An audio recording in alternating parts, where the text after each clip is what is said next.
Was this a deliberate choice on your part to prioritize quantity over quality of videos over the past couple of months? Because I've noticed that you used to post, for example, recaps of every game you played in an OTB tournament, and you have been playing a bunch recently. We will talk about that as well a bit later. So I've noticed that you've stopped doing that. Is it because you decided that YouTube doesn't like it if you post too often, or did you just get overwhelmed? A couple of things. Yeah, it's very interesting.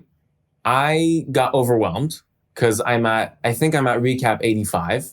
So it's a lot of recaps. I mean, Levy just started his thing and I wish him farewell, but it's extremely difficult to post. You know, when you get to the 50s, you're like, wow, like I have to. And it doesn't become, it went kind of from like, I really want to like, oh, I have to show this painful loss. And I think actually Anna Kramling, when we spoke, told me this. She went like, yeah, I don't post my every single one of my tournament games anymore as recaps because I just don't want to. And it made me really think. And I really gravitated, I changed, because if you don't want to post like a terrible, embarrassing loss, you're not going to be passionate about it. And viewers are going to know, and it's just not going to be content that you want to put out. And my why when I started YouTube is like, I want to put out content, even if I'm not being paid for the first 3-4 years, to just share my passion. And if you're not passionate about the topic you're doing, it's game over from the get-go. So I would say that. Also, interest waned. So I saw like my recaps doing like 15K to 25K at the most. And then it went down to like 10K or less views, I'm talking about. And for me, there was less motivation to do it because interest was lesser. So I decided to only post a recap when I really have a good game, or I'm really passionate about the chess game that I played. And I think that makes it more fun for the viewer. Like that I can choose my content more, and the content doesn't choose me. For example, if I recap every tournament of my next tournament and it's all bad, well then like I'm kind of cooked because like I have no other option than to post like these terrible moves and explain why I failed so much, which obviously nobody really wants to do. Yeah, this is like a self-perpetuating vicious circle. And I know that some chess content creators struggle because of this. So do you have any like content plan that you of content that you are going to upload, for example, this month, next month, or do you play it by ear? How do you do this? I play it by memory.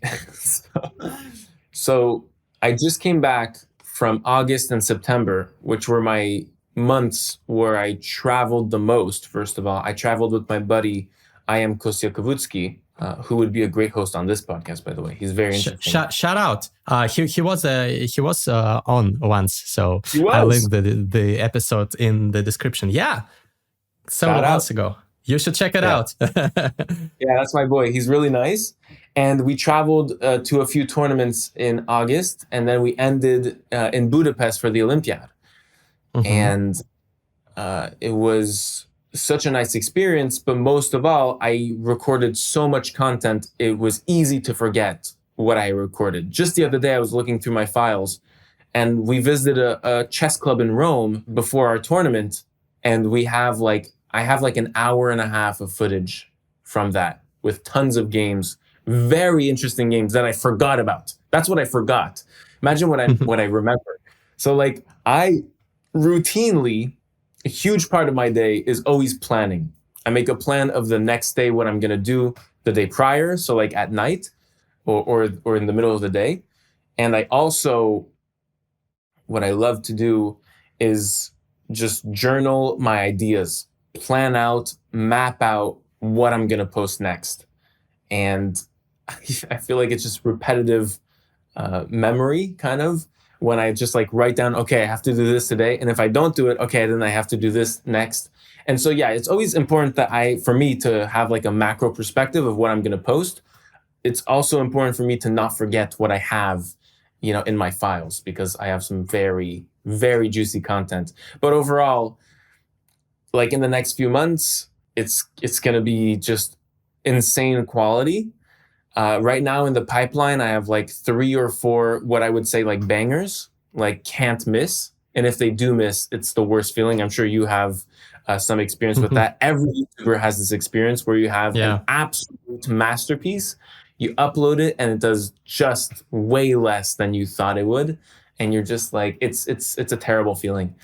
But anyways, yes, my focus on quality has just made the videos I'm producing super high quality, and just the time is doubled or tripled in every single video.